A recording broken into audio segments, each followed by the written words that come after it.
मोदींच्या सभेत गोंधळ घालणाऱ्या किरण सानपनं शरद पवारांची भेट घेतली। शरद पवार नाशिकच्या एमराल्ड पार्क हॉटेलमध्ये मुक्कामी आहेत। यावेळी सानपनं पवारांची भेट घेतली।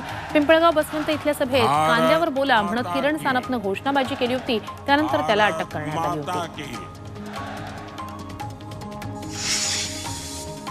संजय काका पाटलांनी त्यांच्या दिलदार शत्रूसोबत मिळून षडयंत्र रचत गरीब पैलवान चंद्रहार पाटील यांचा बळी दिला असा आरोप लोकसभेचे काँग्रेसचे बंडखोर उमेदवार विशाल पाटील यांनी केलाय। संजय काका पाटील वैफल्यग्रस्त झालेत, अहंकाराची भाषा करतायत अशी टीकाही विशाल पाटलांनी केली आहे।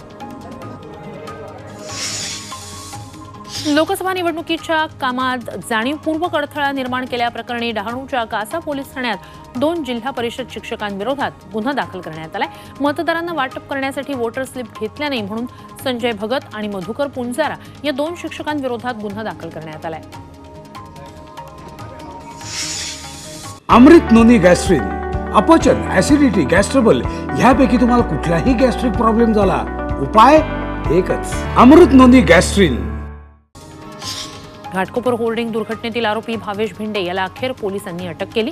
पोलीस गेल्या 2 दिवसापासून त्याचा शोध घेत होते। अखेर मुंबई गुन्हे शाखेच्या अधिकाऱ्यांनी उदयपूर इथून भावेश भिंडेला अटक केली।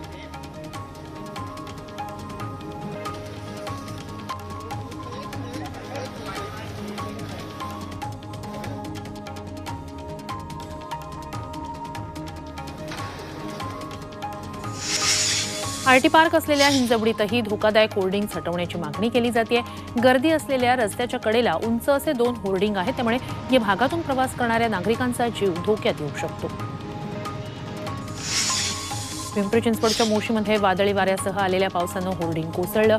20 बाय 40 फुटाचं हे होर्डिंग कोसळून टेम्पोवर आदळलं। या टेम्पोचं मोठं नुकसान झालं।